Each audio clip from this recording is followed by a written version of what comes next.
وہ جو طیارہ لگایا ہوا تھا ٹرمپ نے، وہ کس چیز کی عکاسی کر رہا تھا؟ اگر کوئی گراؤنڈ کے اندر ہاتھ ہلا دے تو ان کو تو وہ ساڑا پڑ جاتا ہے۔ آئی تھنک بڑے اچھا بات ہوا کہ پاکستان اس وقت جو ہے آنکھوں کا تارا ہے۔ تو ایک جو پاکستان اکنومیکلی آئسولیٹ ہوا تھا اور اس کے اوپر جو سخت مشکلات ہیں، اس کے لیے نئے امکانات اور نئی پاسبلٹیز کھل رہی ہیں۔ بٹ صاحب آپ نے بھی دیکھا کہ ملاقات کتنی پرجوش ہوئی ہے، اور کس طرح جب شہباز شریف ریڈ کارپٹ سے اترتے ہیں اور پھر جب وہ اوول آفس میں آتے ہیں تو وہاں وہ جس طرح ہم نے دیکھا کہ شہباز شریف کے دونوں ہاتھ کھڑے تھے، کتنی خوشی سے انہیں ملنے کے لیے ہم دیکھ رہے تھے کہ وہ ملیں گے امریکی صدر سے۔ دوسرا وہ جو طیارہ لگایا ہوا تھا ٹرمپ نے، وہ کس چیز کی عکاسی کر رہا تھا؟ درست فرما رہی ہیں قابل احترام منیزہ معین صاحبہ، آپ جو کہہ رہی ہیں اس کا مطلب ہے یہاں طیارہ لگانے کا، وہ دیکھیں راؤنڈ میں آپ کو نظر آ رہا ہے، شریکوں کو تکلیف اور اذیت دینا۔ اگر کوئی گراؤنڈ کے اندر ہاتھ ہلا دے تو ان کو تو وہ ساڑا پڑ جاتا ہے۔ اگر امریکی صدر نے اپنے چیسٹ کے اوپر، چھاتی کے اوپر یہ نشان لگا دیا ہے تو یہ اینڈ ہو گیا ہے۔ لیکن بات یہ ہے ان کا فکرہ بھی بہت، جس طرح یہ بہت اہم ہے ان کا فکرہ بڑا اہم ہے۔ ہمارے پاس دو عظیم رہنما آ رہے ہیں، فیلڈ مارشل سید آصف منیر اور شہباز شریف کے متعلق فرماتے ہیں کہ ہمارے پاس دو رہنما آ رہے ہیں۔ نارملی آپ دیکھیں نا تو ٹرمپ کا جو سٹائل ہے وہ سخت، اور جو ہاتھ ملاتے ہیں وہ ذرا دوستانہ انداز میں نہیں ملاتے، لیکن اس دفعہ ان کی باڈی لینگویج جیسے آپ فرما رہی تھی بالکل ڈیفرنٹ میں نے تو فیل کی ہے۔ اچھا، جب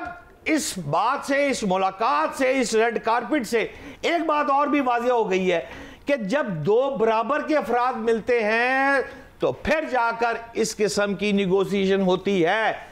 اب الحمدللہ پاکستان اس پوزیشن پہ کھڑا ہے خطے میں، دنیا میں، کہ لوگ اس کے پیچھے آنے کو تیار ہو گئے ہیں۔ میں آپ کو اگر غور کریں نا، ون وے گفتگو نہیں ہوئی، تینوں افراد جب بیٹھے ہوئے ہیں گفتگو کر رہے ہیں ون بائی ون، تو تینوں افراد ایک دوسرے کو گفتگو کو انتہائی غور سے سن رہے ہیں، یعنی یہ پراعتماد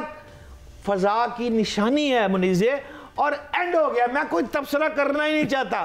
مطلب کہ میں تو سیدھا آپ کو یہ فکرہ کہنا چاہتا ہوں کہ امریکہ کو بھی سمجھ آ گئی ہے اور اس نے دنیا کو سمجھا دیا ہے کہ پاکستان ایک اہم ملک ہے۔ اور ایک بات اور نوٹ کر لیں، جب علاقے کا پہلوان امریکہ ہاتھ رکھتا ہے، اس طرح کی ملاقات کرتا ہے، تو پھر تمام عرب ممالک جو ہیں پھر وہ سپورٹنگ پوزیشن پر آ جاتے ہیں، پھر وہ سپورٹ کرتے ہیں۔ اسی طرح IMF، ورلڈ بینک، یہ ساری چیزیں جو ہیں یہ پھر امریکہ کے اثر رکھتی ہیں، یہ سپورٹ پر آ جاتی ہیں۔ اس ملاقات کا امپیکٹ آئے گا۔ اور آخری دو لائنیں منیزے، مجھے سمجھ نہیں آ رہی کچھ لوگ پرسنل باعث کیوں ہو جاتے ہیں، کچھ لوگ نفرت میں اتنا آگے چلے جاتے ہیں کہ وہ پاکستان سے بھی دور ہو جاتے ہیں۔ اب ان سب کو خدا کا واسطہ ہے، میں درخواست کروں گا کہ اس کے بعد تنقید برائے تنقید کرنا چھوڑ دیں۔ اب پاکستان مارک روبیو کے ادھر کہہ کے دیکھیں نا منیزے، کس طرح لافٹر آ رہے ہیں جی، ان کی ملاقات، ان کے کہتا او یار پلان کی حال ہے، تو ٹھیک ٹھاک ہیں، اس قسم کی باڈی لینگویج آ رہی ہے۔ اور آخری لائن ہے منیزے، پاکستان دنیا کا 47واں نمبر ہے اکانومی میں، 47، پوری دنیا، رشیا، امریکہ، چائنا سب کہہ رہے ہیں جفی پاؤ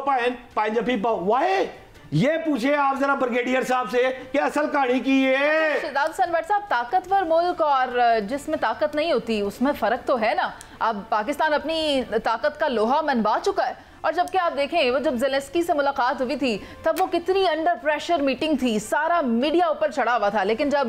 پاکستان کے وزیر اعظم اور پاکستان کے فیلڈ مارشل وہاں موجود تھے، اندر کا تو ایمبینس ہی کوئی اور تھا۔ بریگیڈیئر ریٹائرڈ وقار خان صاحب، آپ ہمارے ساتھ ہی ہیں، سر آپ مجھے بتائیں، یہ ملاقات آپ نے بھی دیکھی، ایک طرف آپ دیکھیں کہ پاک بھارت جنگ سے پہلے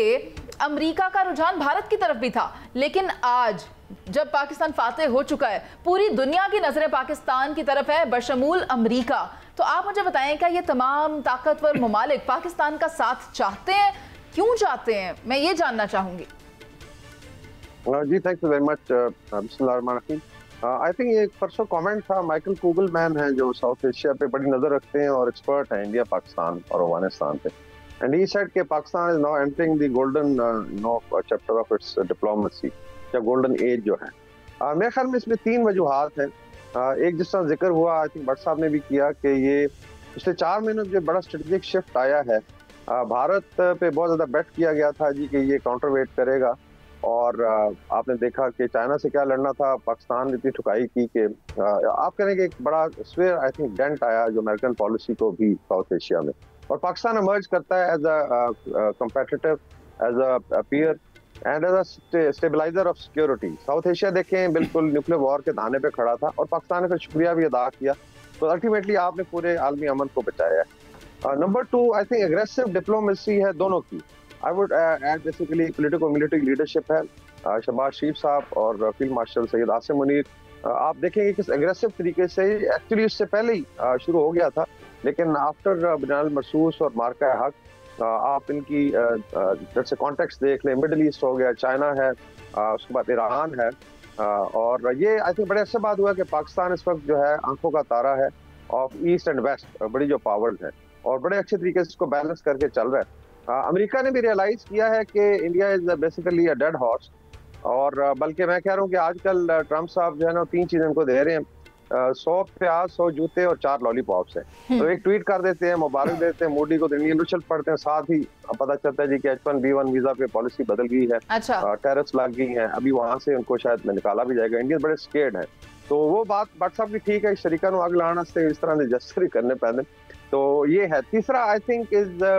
جو ابھی ڈیفنس پیکٹ ہوا ہے ود سعودی عربیہ، جو ٹیکٹونک شفٹ ہے، لوگ اس کو بڑا انڈرمائن کرنے کی کوشش کر رہے تھے، لیکن آئی تھنک مڈل ایسٹ میں بہت بڑی فیلنگ ہے کہ پاکستان اللہ کے فضل سے نیٹ سیکورٹی پرووائڈر بھی ہے، ایک بردر ہے، اور جینون جو ہے سیکورٹی دے سکتا ہے، اور امریکہ نے میرا خیال ابھی ریئلائز کر لی، ان کے کچھ انٹرسٹ افغانستان میں بھی ہیں، بگرام ایئر بیس لینے کی بات چیت ہو رہی ہے، لیکن الٹیمیٹلی دے ہیو ریئلائز کہ Pakistan is a part to reckon with, اور ان کو ساتھ لے کے چلیں گے تو اس میں امریکن انٹرسٹ بھی پرزرو ہوگا، لیکن آئی ایم شیور پاکستان جو ہے ایک بیلنس پالیسی کے تحت آگے بڑھے گا۔ ٹھیک ہے سائرہ جی، آپ مجھے بتائیں اس ملاقات کو کیسا دیکھ رہی ہیں؟ یہ جو امریکی صدر اور فیلڈ مارشل اور شہباز شریف کے درمیان ملاقات ہوئی، اتنی پرتپاک ملاقات، جس کے بعد یہ دیکھا جا رہا ہے کہ سیکیورٹی کے امور سے ہٹ کر بھی پاکستان جیو اکنامکس پر آ کر بات چیت کر سکتا ہے، اور Pakistan has a lot more to offer. السلام علیکم سے ابھی جیسے کہ باقی لوگوں نے بتایا، سب کچھ دیکھنے میں تو ماشاءاللہ بہت اچھا لگ رہا ہے، اور وہ کہتے ہیں نا کہ ایک خوشی ہے کہ پاکستان کو عالمی دنیا میں اتنی پذیرائی مل رہی ہے، لیکن ساتھ ساتھ اگر آپ خطے کی حالت دیکھیں تو وہ تھوڑا سا کہیں نہ کہیں دل میں کوئی ایک خوف بھی آتا ہے، کیونکہ یہ آپ کے پروگرام میں بات ہوتی رہی ہے کہ یہ ٹرمپ صاحب کا وہ جو رویہ اور جو ان کا وہ کہتے ہیں کہ یو ٹرن ہے، اس سے تھوڑا سا وہ ہوتا ہے کہ آپ انڈیا کی طرف دیکھ لیں، کبھی وہ انڈیا کو مطلب اپنا دوست کہتے ہیں، پھر اس کے بعد وہ کہتے ہیں کہ پھر کوئی ایسی بات کہہ دیتے ہیں جس پہ سوشل میڈیا اور سب چیزوں پہ طوفان ہوتا ہے، اور پھر اس کے بعد سارا کچھ ہو جاتا ہے۔ کل آپ نے دیکھا ہوگا وہ طیب اردگان صاحب کو شام کے لیے انہوں نے بول دیا کہ تم یہ کریڈٹ لینے کی کوشش کرو، اور الیکشن ریگنگ کا بھی بول دیا۔ میں تو ڈر رہی تھی کہ ہمیں بھی نہ بول دیں۔ تو بس باقی سب چیزیں وہ ہیں کہ پاکستان کو اپنا دامن بچا کر اور بہت سوچ سمجھ کر اس تمام چیزوں کو دیکھنا چاہیے، کیونکہ آگے جس طریقے سے یہ غزہ میں یہ جو ایک اسلامی ممالک کی فوج کو تعینات کرنے کی بات کر رہے ہیں کہ وہاں پر اس کی وہ جو ریہیبلیشن اور باقی سارا کچھ ہے، اس چیزوں کو بھی دیکھنا ہے کہ بھئی سارا جو کیا آپ نے ہے، اور پھر آپ اس کو اسلامی ممالک کو بیچ میں وہ کر کے آئی ڈونٹ نو آگے اس کی کیا صورتحال ہوگی۔ پھر یہ ایران کا ہے، پھر آپ نے چائنا کا دیکھا، اور اب مجھے نہیں پتا کہ ہم لوگوں کو اچھا ہی سوچنا چاہیے، لیکن جو حالات ہیں اور جب ہم چاروں طرف دیکھتے ہیں تو تھوڑی سی پریشانی ہے، کیونکہ ہم لوگوں کی جو وہ کہتے ہیں کہ علاقائی اور جو خطائی جو اہمیت ہے وہ بہت زیادہ ہے۔ آپ اپنے رائٹ لیفٹ دیکھ لیں پاکستان کہاں پر ہے، تو اس طرف ایران ہے، اور جس طریقے سے افغانستان میں بیس اس کی بات ہو رہی تھی، اور پھر اس کے بعد انہوں نے بولا کہ اگر نہیں دی، اور ساتھ ساتھ دھمکی بھی چل رہی ہے۔ سلمان عابد صاحب، آپ نے بھی دیکھا کہ اس ملاقات کا اعلامیہ جو پاکستان کی جانب سے جاری کیا گیا ہے، اس میں بتایا گیا ہے کہ جیو اکنامکس پر بات ہو رہی ہے، بات ہو رہی ہے کہ پاکستان کیا آفر کر سکتا ہے، اور امریکہ کس ڈپارٹمنٹ میں دلچسپی رکھتا ہے، آئی ٹی میں رکھتا ہے، معدنیات میں رکھتا ہے، آئل ایکسٹریکشن میں رکھتا ہے۔ اب اگلا مرحلہ اس کا ہوگا، میں چاہتی ہوں آپ اس پر روشنی ڈالیں کہ کن کن معاملات پر آنے والے وقتوں میں پاکستان اور امریکہ کے درمیان کوئی معاہدے ہو سکتے ہیں۔ دیکھیے، پہلی بات تو یہ کہ موجودہ صورتحال میں 3 ڈائمنشن پاکستان کے حق میں آئی ہیں۔ پہلی ڈائمنشن یہ ہے کہ بڑے عرصے کے بعد پاکستان امریکہ تعلقات کے اندر ہمیں ایک بہت بڑی گرم جوشی دیکھنے کو مل رہی ہے، اور امریکہ کی توجہ کا مرکز پاکستان ہے۔ دوسری ڈائمنشن یہ ہے کہ جو مسلم دنیا ہے